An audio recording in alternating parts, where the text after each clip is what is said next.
একথা ঠিক, বিপদে আছি, কেউ চায় চাঁদা, কেউ চায় ডোনেশন, কেউ চায় হাদিয়া। চাচা, এবার এনসিপি তো সারা দেশে ঘুরে বেড়ালো, হ্যাঁ, তো আপনার সাথে দেখা হয়েছিল নাকি? না বাবা, এইদিকে তো আহে নাই কেউ। শুনলাম বড় শহরে গেছিল।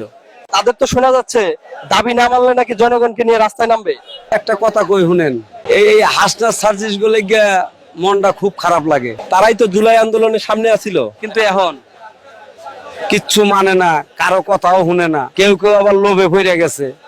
এদের অবস্থা হয়েছে জানেন কেমন? হাড়ির মধ্যে দই দেখছে, মাথা ঢুকাইছে হাড়ির ভিতরে, এখন সেই মাথায় গেছে আটকায়া, আর বের করতে পারতেছে না। এখন আছে খালি একটা মুখ, আবল তাবল বকতাছে।